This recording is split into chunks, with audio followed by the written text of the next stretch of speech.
नमस्कार, मैं हूं तुषार और आप देख रहे हैं खबर 100। आइए रुख करते हैं आज की खबरों की ओर, पर उससे पहले एक नजर आज की हेडलाइंस पर। सीएम शिवराज सिंह चौहान ने खातेगांव में फसल का लिया जायजा। पुरातत्व विभाग के अधीनस्थ महल और प्राचीन मंदिर की हो रही दुर्दशा। सीएम शिवराज ने की सभी संभागायुक्त और आईजी के साथ समीक्षा बैठक। नर्मदा का जलस्तर बढ़ा, कई गांवों से टूटा संपर्क। मध्य प्रदेश के मुख्यमंत्री शिवराज सिंह चौहान ने सभी संभागायुक्त और आईजी के साथ बाढ़ और अतिवृष्टि की समीक्षा ली। साथ ही सीएम ने प्रदेश की प्रमुख नदियों के जलस्तर की जानकारी ली और प्रदेश के सभी बांधों का जलस्तर और किस बांध के कुल कितने गेट खोले गए हैं ये भी साथ ही जबलपुर संभाग में छिंदवाड़ा और नरसिंहपुर में सबसे अधिक बारिश के कारण छिंदवाड़ा के बेलखेड़ा में 150 लोगों को सुरक्षित कैंप में पहुंचाया और एनडीआरएफ एसडीआरएफ की सभी टीम को अलर्ट किया गया है। आपको बता दें, सीएम शिवराज संभागवार की जानकारी ली। साथ ही 48 घंटे प्रदेश में तेज बारिश की संभावना के कारण काम में निर्देश दिए। 10 दिन की एडवांस तैयारी रखी जाए। साथ ही सीएम हाउस पर एक कंट्रोल रूम स्थापित किया जा रहा है, जहां से अधिकारी सीधे सीएम हाउस के कंट्रोल रूम में आवश्यक जानकारी दे सकते हैं। भोपाल से दीपक सिंह की रिपोर्ट। सरदारपुर तहसील क्षेत्र के अमझेरा में 1857 की क्रांति के महानायक महाराणा बख्तार सिंह का ऐतिहासिक महल उनकी वीर गाथाएं बयां करता है। अमर शहीद महाराणा बख्तार सिंह ने देश की आजादी के लिए अंग्रेजों से सीधी लड़ाई लड़ते हुए वीर गति प्राप्त की थी, लेकिन आज इस महल की बहुत बुरी दुर्दशा हो चुकी है। स्थानीय नागरिकों ने महाराणा बख्तार सिंह की धरोहर के रखरखाव के लिए पुरातत्व विभाग सहित कलेक्टर, सांसद और क्षेत्रीय विधायक को भी अवगत कराया था, लेकिन किसी ने भी अभी तक इस महल की ओर नजर उठाकर भी नहीं देखा है, जिसके कारण महल की छत ढह गई और साथ ही साथ महल में मौजूदा मां नागचना माता का मंदिर भी क्षतिग्रस्त हो गया। महल की सुरक्षा के लिए पुरातत्व विभाग ने क्षत्रिय राजपूत समाज से महल अपने अधीनस्थ लिया था, लेकिन महल की गिरी हुई छत पुरातत्व विभाग की सुरक्षा व्यवस्था का स्तर बयां करती है। अब देखना ये होगा कि बचे हुए महल की सुरक्षा के इंतजाम किस प्रकार से किए जाते हैं। धर्मेंद्र कुमावत की रिपोर्ट। मध्य प्रदेश में एक तरफ कोरोना का कहर जारी है, तो वहीं दूसरी ओर भारी बारिश के चलते फसलों को भारी नुकसान पहुंच रहा है। इस बीच मुख्यमंत्री शिवराज सिंह चौहान ने शुक्रवार को देवास जिले के खातेगांव में फसल का नुकसानी जायजा लिया और कहा कि आगामी 6 सितंबर को 19 लाख किसानों के खातों में फसल बीमा का 4,500 करोड़ रुपए ट्रांसफर किया जाएगा। सीएम की इस घोषणा पर मध्य प्रदेश युवा कांग्रेस अध्यक्ष और काला पीपल से कांग्रेस के विधायक कुणाल चौधरी ने सीएम शिवराज सिंह चौहान पर हमला बोला है और सीएम से सवाल पूछा है कि क्या किसानों की फसल के बीमा का पैसा सरकार दे रही है। चौधरी ने कहा कि बीमा के लिए प्रीमियम किसान खुद भरता है और कांग्रेस की सरकार में कमलनाथ जी ने समय पर अंश भरा था, इसी का नतीजा है कि समय पर बीमा मिलता है। कुणाल चौधरी ने कहा कि बीमा मिलना है किसान का अधिकार है, इससे सरकार का कोई लेना देना नहीं है और सरकार किसानों पर कोई एहसान नहीं कर रही है। कुणाल चौधरी ने कहा कि किसान की कई जगहों पर 100% फसल खराब हो चुकी है और सरकार इस बात पर स्पष्टीकरण दे कि क्या सरकार किसानों को मुआवजा देगी या फिर नहीं। इसमें भारतीय जनता पार्टी की सरकार और शिवराज जी झूठ बोलो, जोर से बोलो और ढोल पीटों की नीति को लगातार अपनाते रहते हैं। आज किसान जब विपदा में है, जब किसान प्रताड़ित है, जब पूरी सोयाबीन उसकी खत्म हो चुकी है, तब भी जाके शिवराज जी खेतों में खड़े होकर झूठ बोलने का काम कर रहे हैं। अपने आप को किसान पुत्र कहने वाले हैं। अभी एक खेत में जाते हैं और वहां पे ऐलान करते हैं कि 4500 करोड़ रुपए बीमे के डलवाऊंगा। मेरा सवाल है शिवराज जी आपसे और सरकार से, ये बीमे के पैसे क्या सरकार दे रही है?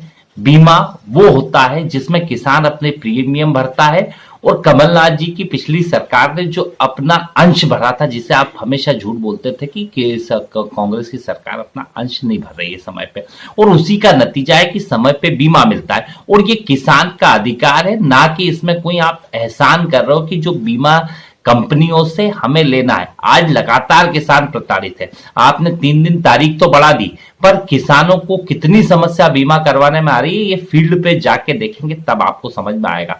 लगातार झूठ बोलना बंद करें। और हमारा सीधा सवाल है कि किसान की 100% सोयाबीन खराब हो चुकी है। जिस भाषण को आप पहले कहा करते थे कि 40,000 रुपए हेक्टेयर का मुआवजा मिलना चाहिए, अरे 40 नहीं तो 30,000 रुपए हेक्टेयर का मुआवजा तो दो। किसान प्रताड़ित है, 100% फसलें खराब हो चुकी है, चाहे अवर्षा के कारण हो, चाहे अतिवर्षा के कारण हो, चाहे पीले मोजे के कारण हो।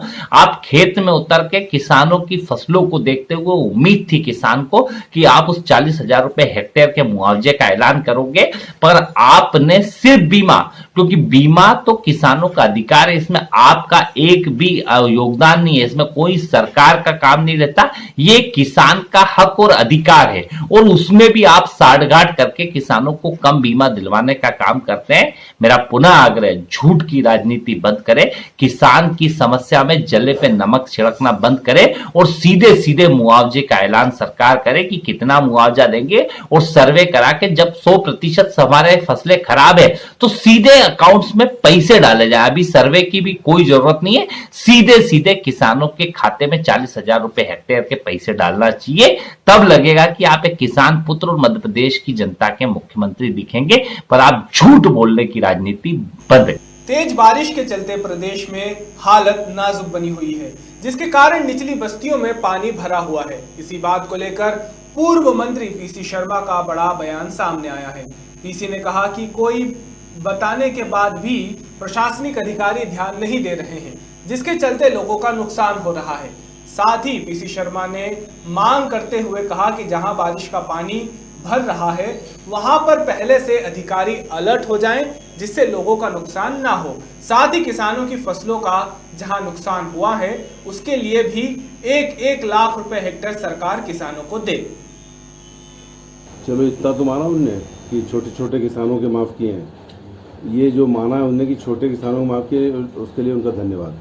लेकिन 26.5 लाख किसानों के कर्जे माफ़ हुए, इसके पेन ड्राइव दिए जो 50,000 1 लाख तक के और ज़्यादा के थे।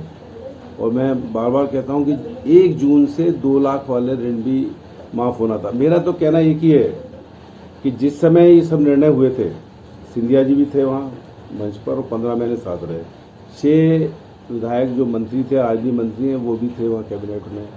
अगर कोई दिक्कत थी तो ये उस समय उनको उठाना था। और अब क्योंकि ये सब इस निर्णय में साथ थे, अब जिम्मेदारी सिंधिया जी की, 6 मंत्री और 22 हो गए, इनकी जिम्मेदारी किसानों का ऋण जो बचा हुआ है 26.5 लाख के बाद, ये बीजेपी जिस सरकार में है, ये लोग जो 35 करोड़ रुपए लेकर जो इन्होंने जनमत वहाँ अपने आप को बिक गए, इनको करना चाहिए। अब इनकी जिम्मेदारी है कि ये बाकी किसानों के ऋण माफ़ कराएं। और मैं तो कल भी कहा था कि शिवराज जी के घर हम देके आए थे पूरे प्रूफ, जब वो विपक्ष में थे। शिवराज जी के परिवार, कमल पटेल जो कृषि मंत्री हैं, उनके परिवार के लोगों के ऋण माफ़ हुए हैं, ये पूरा उसमें है।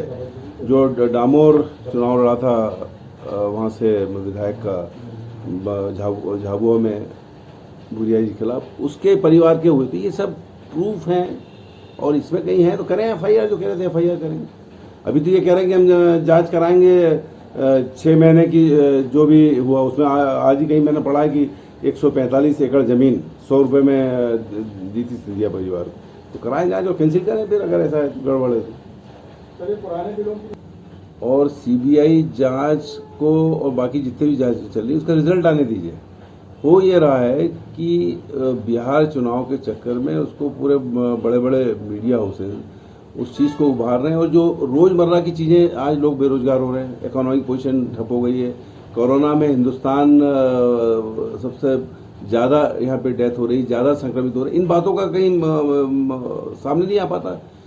आज करोड़ों लोग बेरोजगार हो गए, तो ये सब चीज़ें सामने नहीं आ रही। उस इशू को इतना ज़्यादा उसमें मीडिया में उछाला जा रहा है कि बाकी चीज़ें जो आम जनता की है, रोज की गरीब आदमी की, वो गौण होती जा रही है। इसलिए ये केवल ध्यान बांटने के लिए केंद्र सरकार की तरफ से इस चीज़ को मीडिया हाउसेस में बहुत जम के उठाया जा रहा है और इसका बिहार चुनाव में लाभ लेना चाहते हैं कि सब मामला सुशांत क्योंकि बिहार से था, इसलिए उसका लाभ वहाँ पे लेना चाहते हैं। और सुप्रीम कोर्ट ने कह भी दिया कि चुनाव टाइम पे होगा, तो ये इनके जितने भी स्टेप्स हैं सब फेल होते जा रहे हैं, इसलिए इस चीज़ को वहाँ कर रहे हैं। भाई जो भी दोषी है, सीबीआई किसी कहने में तो आने वाली नहीं, जो भी दोषी होगा किसी भी मामले में, उसको सुसाइड कराने के मामले में या उसकी हत्या करने के मामले, तो सब सामने आएंगे। उस चीज़ को इतना लंबा मीडिया में 6-6 घंटे डिस्कशन, इसके अलावा कोई खबरें आ नहीं रही हैं कि कितने लोग आज पानी कहाँ हो गया, कहाँ बेरोजगार हो गए लोग।